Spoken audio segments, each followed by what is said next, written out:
Hello बच्चों, good morning. देखिए बच्चों, आप लोगों के सिलेबस को जो बनाया गया है बच्चों, वो मंथली डिवाइड कर दिया गया है कि अब आप अक्टूबर के मंथ्स में बच्चों आपका जो सिलेबस में 3 चैप्टर आ रहे हैं, जिसमें एक पहला है तत्वों का आवर्ती वर्गीकरण, दूसरा है ऊर्जा स्वरूप व स्रोत्र और तीसरा चैप्टर है बच्चों अनुवांशिकी। तो हम लोगों ने यहाँ पर जो इससे पहले तत्वों का आवर्ती वर्गीकरण पढ़ चुके हैं। तो बच्चों, हम लोग को जो भी असाइनमेंट आएगा अब वो इन 3 चैप्टर के इंक्लूड करके ही वो असाइनमेंट को बनाया जाएगा। तो हम लोग इसमें क्या पढ़ेंगे, अब हम इसमें पहले हम लोग इसको फिनिश कर लेते हैं जो हमारे अक्टूबर के सिलेबस में 3 चैप्टर हैं। तो बच्चों, हम लोगों का ये वाला क्या है, ऊर्जा का स्वरूप और स्रोत। तो बच्चों, हम लोगों को चैप्टर का नाम है ऊर्जा स्वरूप व एवं स्रोत, यानी कि एनर्जी फॉर्म्स एंड सोर्सेज। तो ऊर्जा क्या है बच्चों, ये आप लोग छोटे क्लासेस में इसको पढ़े होंगे। क्लास 9th में ही हम लोगों ने ऊर्जा पढ़ा था अच्छे से। तो आखिर ऊर्जा है क्या, यानी कि आखिर ऊर्जा है क्या। देखिए, एक अगर सरल भाषा में बच्चों आप बोलिए तो है कार्य करने की क्षमता को ही हम ऊर्जा कहते हैं। ये हम सब जानते हैं कि कार्य करने की क्षमता ही हमारी ऊर्जा कहलाती है। तो अब इसको पढ़ेंगे, आखिर ऊर्जा है क्या। ऊर्जा द्वारा हम कोई भी कार्य कर सकते हैं, यानी कि हमको कार्य करने के लिए ऊर्जा की आवश्यकता होती है और बगैर ऊर्जा के हम किसी कार्य को पूरा नहीं कर सकते। किसी भी कार्य को संपन्न करने के लिए हमें श्रम करना पड़ता है। किसी भारी वस्तु को उठाने के लिए अधिक कार्य करना पड़ता है और इसमें अधिक ऊर्जा की आवश्यकता होती है। कार्य और ऊर्जा के बारे में हम कक्षा 9वीं में पढ़ चुके हैं, यानी कक्षा 9th में बच्चों हम पढ़ चुके हैं। हमने देखा कि ऊर्जा और कार्य का सीधा संबंध है। हम ये सब जानते हैं बच्चों, कार्य करने की क्षमता को ही ऊर्जा कहते हैं, यानी ऊर्जा और कार्य का सीधा संबंध है। अधिक कार्य करने के लिए आपको अधिक ऊर्जा की ज़रूरत होती है। जब हम कार्य को अधिक करते हैं तो हमको अधिक ऊर्जा की ज़रूरत पड़ती है। आपके पास जितनी अधिक ऊर्जा होगी आप उतना ही अधिक कार्य कर पाएंगे, यानी कि हमारे पास जितनी अधिक, अक्सर आप लोगों ने सुना होगा कि कोई भी व्यक्ति बहुत अधिक कार्य करता है तो कहते हैं बड़ा ऊर्जावान व्यक्ति है, यानी कि इसमें एनर्जी फुल है एकदम। ये तो यानी कि जब हम कार्य अधिक करते हैं बच्चों तो हमको अधिक ऊर्जा की ज़रूरत पड़ती है। ऊर्जा शब्द का आविष्कार आज से 200 वर्ष पूर्व एक ब्रिटिश वैज्ञानिक थॉमसन यंग ने किया था। थॉमस यंग ने किया था। थॉमस यंग ने ऊर्जा शब्द एक यूनानी वाक्य के अंदर कार्य से प्रेरित होकर इजाद किया।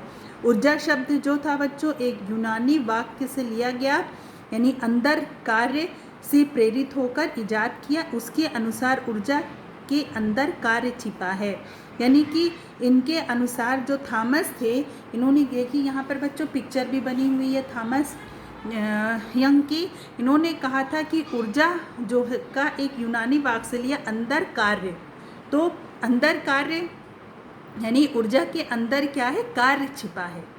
ऊर्जा के अंदर कार्य छिपा है। आप इस ऊर्जा के उपयोग से कार्य कर सकते हैं, यानी इस ऊर्जा का उपयोग करते हैं तभी हम कार्य कर सकते हैं। हमारे शरीर में भी एक निश्चित मात्रा में ऊर्जा है। जितना अधिक हम कार्य करेंगे उतनी अधिक ऊर्जा की खपत होगी और हमें थकान महसूस होगी। इस ऊर्जा की आपूर्ति के लिए हमें भोजन की आवश्यकता होती है। तो बच्चों, जो हम फूड लेते हैं तो उस फूड से हमको क्या मिलती है, एनर्जी मिलती है, और उस एनर्जी के ज़रिए ही बच्चों हम क्या करते हैं, अपने कार्य को कर पाते हैं। तो जितनी अधिक ऊर्जा होती है बच्चों उतना अधिक कार्य करने की हमारी कैपेसिटी भी होती है। तो इसको भी ध्यान में रखिए कि अधिक कार्य करने के लिए अधिक एनर्जी की आवश्यकता होती है। अब यहाँ पर देखिए एक टॉपिक आया है मनुष्य और ऊर्जा। देखिए, मनुष्य और ऊर्जा, ज़्यादातर हम कार्य का संबंध जीवित मनुष्य से जोड़ते हैं। किससे जोड़ते हैं बच्चों, जीवित मनुष्य से। जब मनुष्य गुफाओं में रहता था तब मुख्यतः अपने शरीर की रासायनिक ऊर्जा का ही उपयोग करता था। जब मनुष्य बच्चों गुफाओं में रहता था तो मुख्यतः अपने शरीर की रासायनिक ऊर्जा का उपयोग करता था। फिर लोगों को एक नया ज्ञान प्राप्त हुआ, पालतू जानवरों की ऊर्जा का उपयोग करना शुरू किया। यानी कि उन्होंने जो जानवर पालते थे उनसे उनका ऊर्जा का उपयोग करके बच्चों अपने उस कार्य को कराने लगे। यानी ये आगे उनके जैसे जैसे उनको ज्ञान हुआ चीज़ों का, वो इसका उपयोग करने लगे। फिर नदी व पानी के बहाव में जहाज़ चलाना सीखा। पानी और नदी के बहाव में उन्होंने जहाज़ चलाना सीखा। लकड़ी और वसा के ईंधन जैसे इस्तेमाल करके आग की ऊर्जा का उपयोग किया। यानी उन्होंने जो आग से ऊर्जा हमको मिलती वो लकड़ी और वसा यानी कि चर्बी से उन्होंने क्या किया था, आग जलाना शुरू किया। आग लोगों को सर्दी में गर्मी प्रदान करती है। आग से रात में प्रकाश भी मिलता है। आग से खाना भी पकता है और आग धातुओं, कांच और मिट्टी के बर्तन बनाने में भी काम आता है।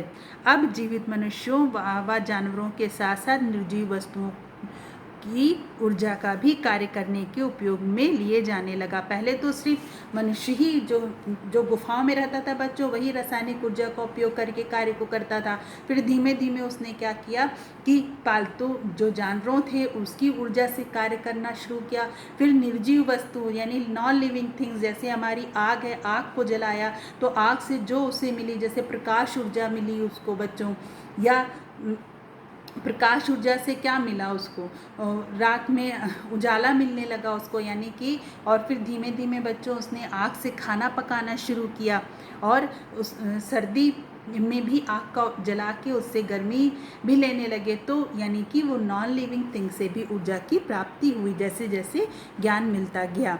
अब जीवित मनुष्यों व जानवरों के साथ साथ निर्जीव वस्तुओं की ऊर्जा को भी कार्य करने के लिए उपयोग में लिया जाने लगा। 1700 में स्टीम इंजन का आविष्कार हुआ। पहली बार ईंधन की रासायनिक ऊर्जा को गतिज ऊर्जा में बदल पाना संभव हुआ। यानी कि रासायनिक ऊर्जा को किस में बदल पाना संभव हुआ, गतिज ऊर्जा में। गतिज ऊर्जा आप समझते हैं ना, जो हमारी क्या करती है, वस्तु को गति प्रदान करती, वो हमारी क्या कहलाती, गतिज ऊर्जा।